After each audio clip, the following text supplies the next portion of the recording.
Frontier Town, the saga of the Roaring West.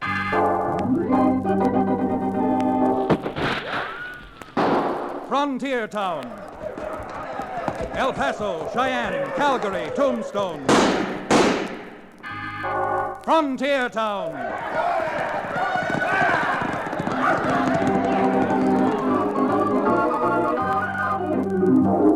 Here is the adventurous story of the early West, the tamed and the untamed, from the Pecos to Powder River, Dodge City to Poker Flat. These are the towns they fought to live in and lived to fight for, teeming crucibles of pioneer freedom. Frontier Town!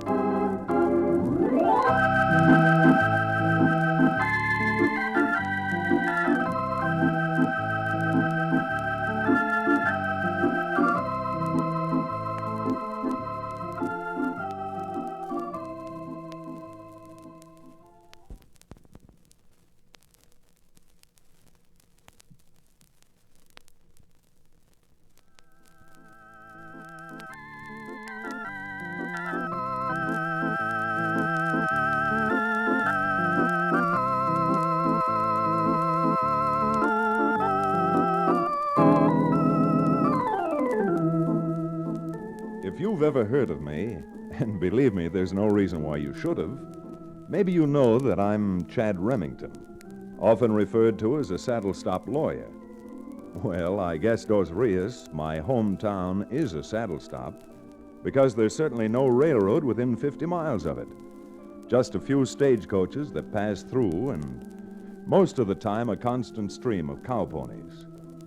As for being a lawyer, I guess I must plead guilty, Your Honor, because I make part of the living I do make from the practice of law. However, a small cattle ranch is one of my assets.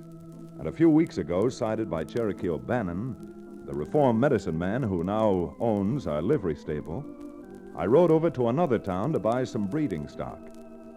And what I'm going to tell you about now hit us like a cannon shot on the way back. We were about, 40 or 50 miles from Dos Rios, jogging along at a lively, sustained clip, and the O'Bannon was matching the rattle of the pony's hooves with the prattle pouring from his lips. Chad, despite the fact that I own a livery stable, I must admit that I still have no true and lasting affection for horseflesh. Oh? Therefore, Counselor, I would esteem it a great favor if you would be good enough to stop for a bit of rest and relaxation overnight at some town between here and Dos Rios. Or, to put it another way, Cherokee, you're saddle sore. Sir, it's not my saddle that's sore. It's that portion of me, however, that comes in contact. Whoa, there, that's quite enough. You don't have to draw me a physiological blueprint. And as a matter of fact, the same idea had struck me. I'd been thinking of stopping off in Maverick Town, at least for a good meal, and then deciding whether to go on to Dos Rios or not.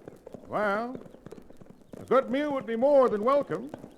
Is there any place in a burg they would call Maverick Town where one could obtain a good meal? One of the best places in the entire state, a little restaurant run by some Mexicans I know, Luis and Teresa Ibarra. Well, that doesn't sound too appetizing, my boy. No, indeed. But it is, Cherokee. They make the finest pollo con arroz and chili rellenos you've ever eaten. Of course, the food is hot. Well, in that case, I'm all for it. Well, you like hot food? Indeed I do. Indeed I do. Hot food seems to give me a thirst. Give you a thirst? Oh, Bannon, when the good Lord assembled you, he might have shortchanged you on scruples. But he certainly gave you a triple dose of thirst. All right, come on. Your tongue is starting to bulge now. Let's prod up these ponies and get into Maverick Town. And I'll introduce you to Luis and Teresa Ibarra mighty soon.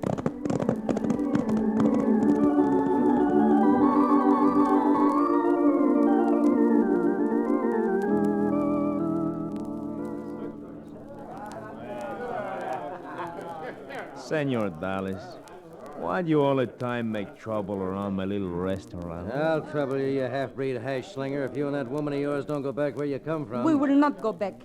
We have just as much right to stay here as anybody else. We Americanos now. The heck you are.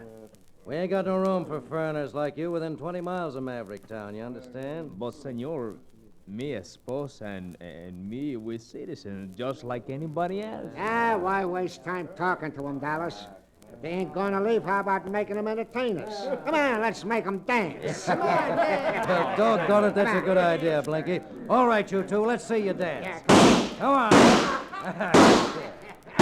Dallas, you ought to be ashamed of yourself. You have no business picking on the bars. Well, you think you can stop us, Bobby?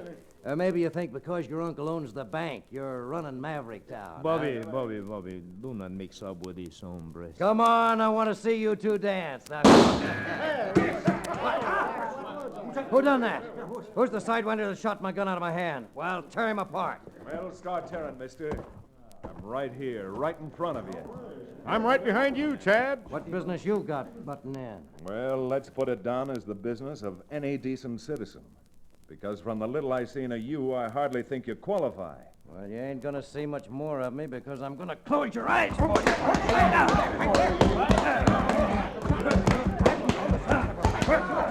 out, Dallas, look out. Pin him around this way and I'll give it to him. Don't do nothing of the kind.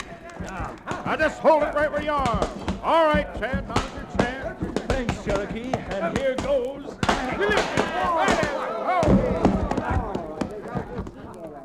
Now, you'd better get up and dust yourself off before I decide to do the dusting for you. Come on, Blinky.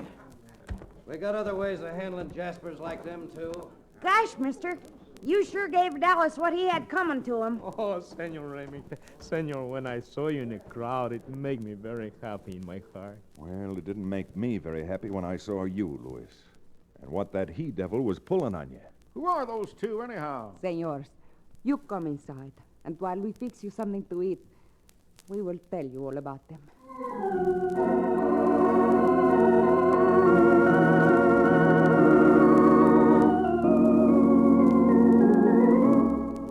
Well, there wasn't much that either Luis or Teresa could tell us about the pair who had been picking on them, except that suddenly, for no apparent reason, someone was trying to make Maverick Town so uncomfortable for the Ibarras that they'd pick up and move. However, there was a reason we were to find out soon enough. And while Cherokee was washing down the hot food with glasses of red wine, had we been over at the cafe and dance hall across the street, we might have found out exactly what the reasons were. Come on, Blinky. Lay off that bottle. Come on back into my office. I want to talk to you. Sure, Dallas. Although it don't look like you're going to enjoy talking much with your lips split open. Yeah? Well, before we get through, there's going to be a lot more than split lips around this town. Come on. Come on. Get that office door open. All right, now take it easy, Dallas.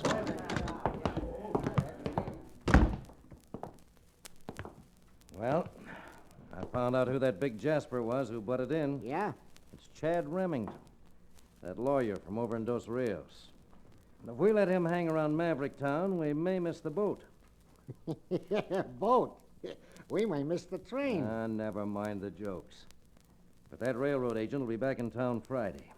And if we can't deliver that corner the Mexicans have got their restaurant on, along with the acreage behind it for the new freight yard, he'll probably try to do business with them direct himself. Well, I don't see why Bascom don't pay the Mexicans something and just buy the place from them.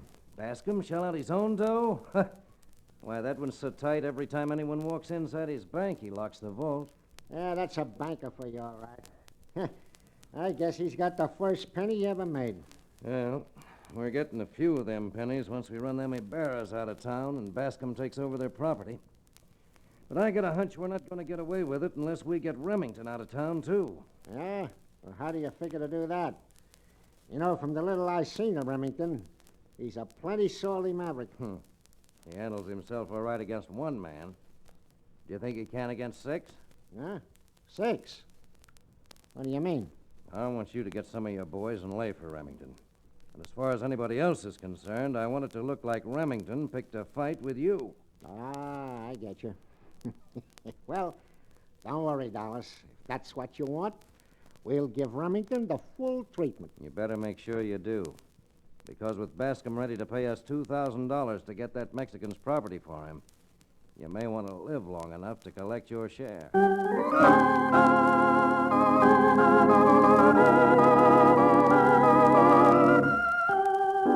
Well, with with the little Louis and Teresa told Cherokee and me, we decided we'd stay in Maverick Town, at least overnight, and maybe for a few days longer. It was pretty obvious that there was something wrong, some new and unexplained reason for the sudden resentment against the so-called foreigners. And we decided to find out what it was. Well, after the biggest and best meal we'd had in weeks, Cherokee and I left the little Mexican restaurant and started down the street towards the hotel. We hadn't walked very far when suddenly 5 men came out of no place, and before I realized it, the meanest looking of the bunch had managed it, so I bumped into him. Hey, what's the matter? Ain't there room enough on the street for you? You have to walk all over my feet? I wouldn't if you'd keep your feet where they belong. Oh, one of them smart jaspers, huh? Well, we'll soon... All 5 of you? Now, unless you're tired of living, keep your hands away from those guns. Why, you... Come on, get 'em, boys. I got to show you. They ganged up on us. Keep those 2 tied up, Cherokee. This one's going for his gun. Oh, I look like you're breaking my arm. Let go. All right. I'm going to give you a better chance than you gave us. I'm giving you 3 to clear off the street. Come on. Come on. Billy Blue Blazes, Chad, have you ever been punched in the stomach after 3 portions of enchilada? You know, it must have been the enchiladas that won the fight for us. The garlic on our breath did more damage than our fists. Besides, what they shook up inside of you was 3 bottles of vino. Golly, mister. Every time I walk down the block, you seem to be having a fight with Dallas or some of his boys. Then you know who those highbinders are, son? I don't know 'em personal, but I know they all hang out at the Lady Luck Saloon. They're all friends of Dallas Vixen. He owns the saloon. Have you any idea why this Dallas person should suddenly take a dislike to Louise and Tracy Ibarra and start making trouble for them? Gosh, no. Long as I remember, everybody in Maverick Town is like Mr. and Mrs. Ibarra. This is something entirely new. Well, son, there's only one way to try to get the answer, and that's by going directly to headquarters. What do you say, Cherokee? Let's go into the Lady Luck and see if we can find this Mr. Dallas Vixen.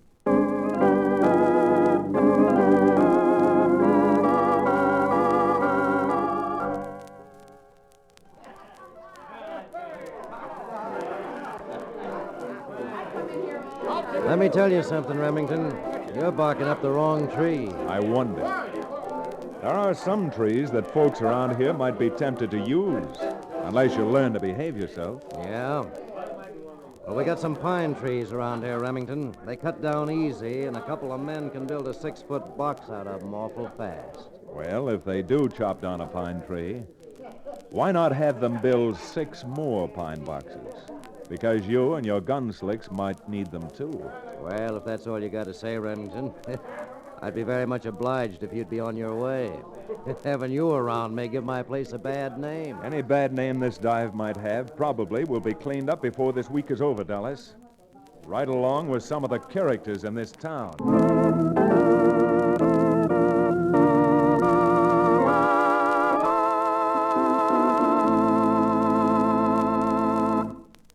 We'll return to the second act of Maverick Town, our exciting frontier town adventure, in just a few moments.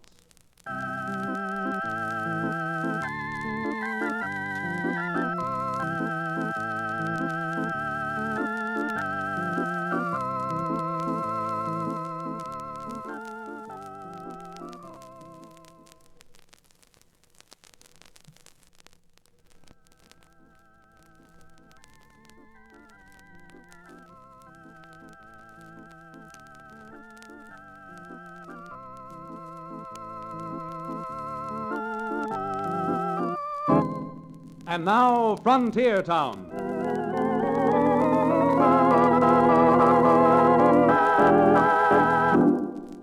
Well, as you know by now, Cherokee wasn't welcome in Maverick Town. And certainly neither was I. Of course, we had no idea what the reasons were for the sudden animosity exhibited toward us. No more than we knew the real reason behind the attempts to railroad the Ibarras out of town. Notwithstanding the set-tos we'd had with Dallas and his men, this stiffened our backbones and increased our resolve to stay in Maverick Town until we had the matter settled, one way or the other. We found out later that not too long after the affair on the street in which Blinky and his friends ganged up on us, Mr. Bascom, the town banker, paid a call on Dallas Vixen, entering his office through a rear private door. I imagine you men know what I'm doing over here. Sure, Mr. Bascom. We were just talking about it. Talk. I'm sick and tired of all this talk. I want action. And by thunder, I'm going to have it. Well, doggone it, Mr. Bascom. Did this shiner I got and that cut on Dallas's lip look like you wasn't getting action? The only thing I'm interested in is results. And that's just what we're going to get you. Because I've just figured out that we've been playing this game the wrong way. You have you? Yeah, I have. Doing what you told us not only hasn't worked out, but now everybody in town knows we got some reason for wanting to run them Mexicans out of here. Yeah, and they may be running us out of here before we know it. Now, the way I got it figured, Bascom, we can get Luis and Teresa out of this town, take over their property, and none of us will have to lift a finger. You're not even making sense, Dallas. I sure am. Because what if the folks in Maverick Town got to thinking that this was no place for a couple of Mexicans? They'd run them out of here in fast order. Yes, and who's going to give them such an idea? All we got to do is call a meeting. You know how mobs are, just like sheep. Let somebody get up on a platform and tell them the bearers are foreigners and un-American. Don't worry, the mob will do the rest. By Daniel, I think you're right. And the bigger the lies we tell, the easier it'll be to make 'em swallow 'em. As a matter of fact, as the banker in this town, I can probably get up on the platform and whip 'em up into such a frenzy that they'll run the barras out of town tarred and feathered. You bet you can. And by noon tomorrow, you'll be back laying $2,000 right here on my desk.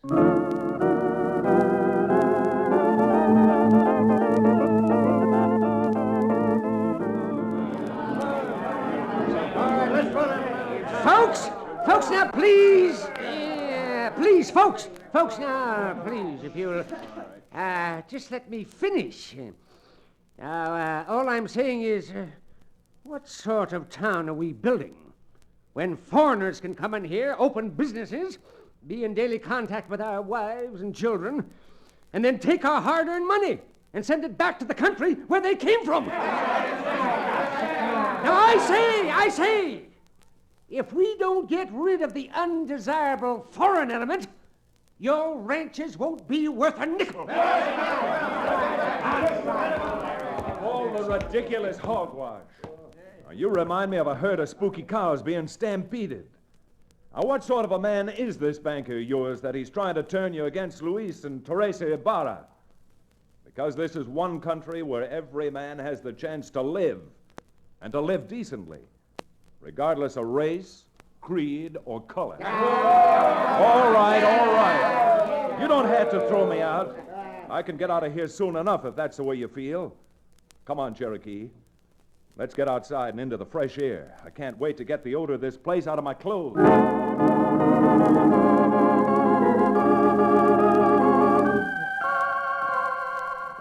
Senor Remington, Luis and I, we have talked the whole thing over. We heard about the meeting. See.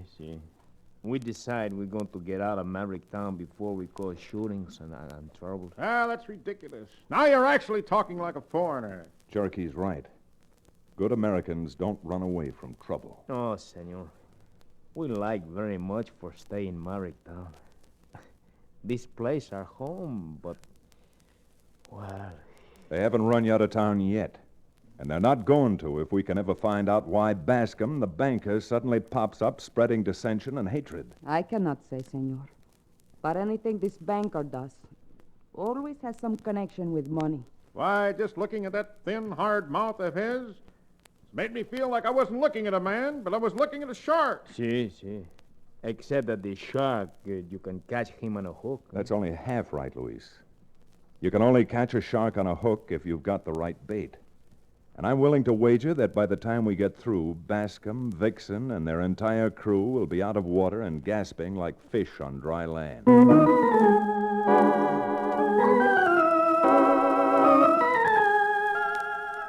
Teresa seemed to have the only possible clue to the whole situation. Bascom wanted the Ibarras out of Maverick Town because of some reason that had something to do with money. There seemed to be no way of finding out what his reason was until I got about the wildest idea that ever entered my head. Remembering that we had met his nephew, Bobby, on the street, Cherokee and I took the advantage of the chance acquaintance to ride out to Bascom's house and see Bobby late that afternoon. Gosh, I just don't see what you mean, I guess. Bobby, we're trying to tell you that your uncle's in danger. He's locked up inside that vault. Locked in the vault. We've got every reason to think that he is, and that's why we came to see you. We thought if you had a set of keys that would let us into the bank and knew the combination of the vault, well, we might be able to get your uncle out of there before he suffocates. Whoa. Uncle does keep some papers and things in a little desk in his bedroom. And that's where the keys are, and the vault combination ought to be. Come on, Bobby. We just haven't got a second to waste.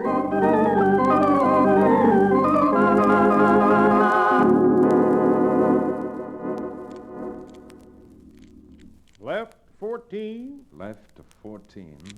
Right 0. Right to 0. That should do her, Chad.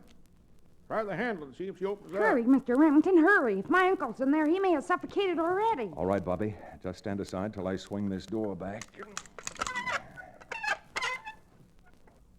Mr. Remington, there's nobody in the vault. No, Bobby, but I've got a hunch there is something in the vault that I'm looking for. You mean you talked me into getting you the combination just so you could rob the bank? The only thing I'm going to remove from the vault won't be something that's valuable to the bank. If it's here, the only value it will have will be to all of Maverick Town. Wait, you're nothing but a big crook. Cherokee, grab the youngster and hold him. Now hold still, Sonny, because I certainly don't want to hurt you. Get away from me. I wonder if it could be in this drawer. Marked private correspondence. Hurry it up, Chad. This youngster is worse than a wild catamount. I'm doing my best, Cherokee, but there are so many papers in here that... Well... Yeah. It looks like all the risk we've taken aren't wasted.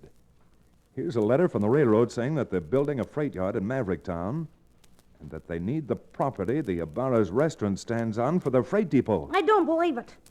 That'd mean my uncle's a crook. You just be grateful it's your uncle and not your father. Uh-oh. That looks like Bascom just pulling up outside on a buckboard. But he'll come in. He'll catch us here. Yeah, I suppose he will. But it's a little doubtful as to whether he's catching us or we're catching him. I can slip out through that window over there, Chad, and do the rest of what you had in mind. All right, Cherokee, I think you'd better. Now get going. Now, you watch your step, Counselor. Although this is law business, you've broken the law, and you may be up to your neck in trouble. Now, will you stop talking and get out of that window? Bascom's at the door now. Now, you get behind the vault door, Bobby. When your uncle finds me in here, there's apt to be trouble. Gun trouble. Come on in, Mr. Bascom. What? I've got a little business here I want to discuss with you, and I don't think you're going to enjoy it. How'd you get in here? Never mind how I got in, but let's discuss why I got in.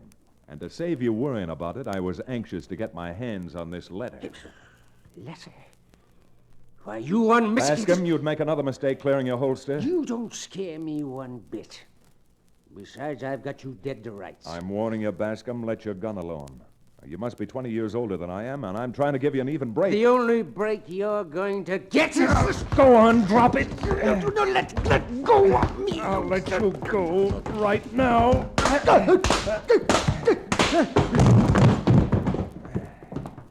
Wow. You really let him have it. He won't wake up for... Mr. Remington, look. Here comes Dallas and his whole gang. Well, that's exactly what the doctor ordered. I sent Cherokee to tell them that your uncle was absconding with the bank's money.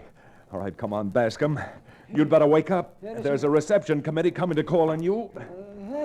What'd you say? All right, come on, Bobby. You and I are going to hide behind the vault door and watch the whole show.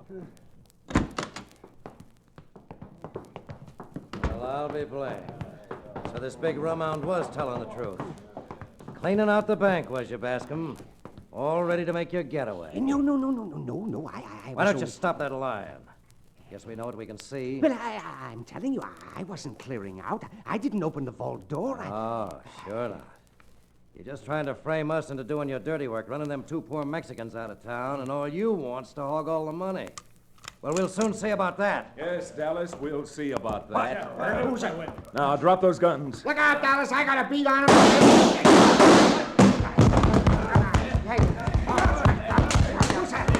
Cherokee, lend me a hand. I'm going to shove them all into this vault and slam the door. That's it, Chad. We've got them now.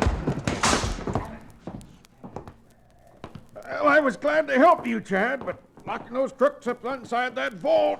Well, until we get the town marshal and some deputies with handcuffs, can you think of any place better for a crooked banker and his gang to be locked up?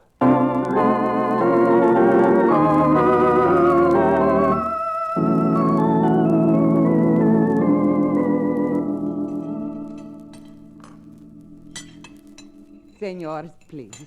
You let me give you a few more tacos and just maybe a little more chicken, no? Oh, Teresa, as much as I love your food, no fooling. I'm up to here. But, senor, after all you do to help Teresa and me make sale of land to railroad, you must have just a little more something.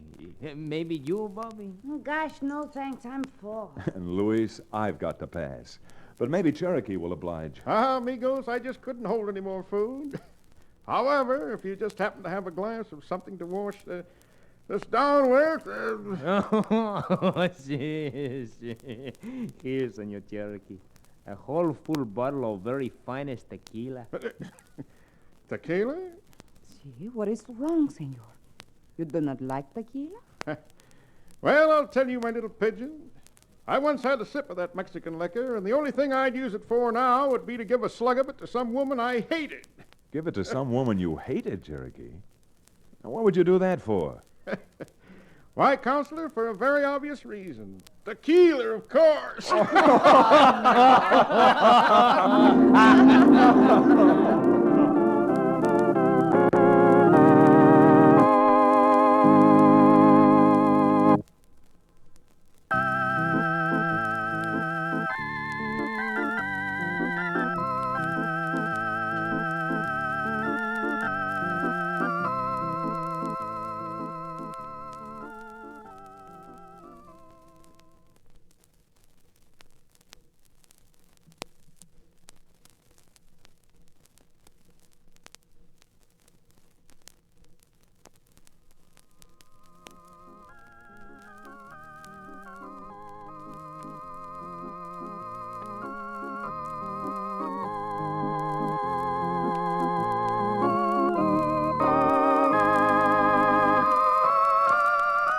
Frontier Town, starring Reed Hadley and featuring Wade Crosby, is a Bruce Eells production. Story and direction by Paul Franklin. Music written and played by Ivan Ditmars.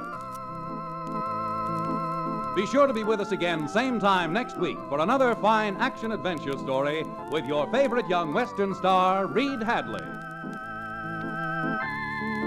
And now this is Bill Foreman to tell you that Frontier Town comes to you from Hollywood.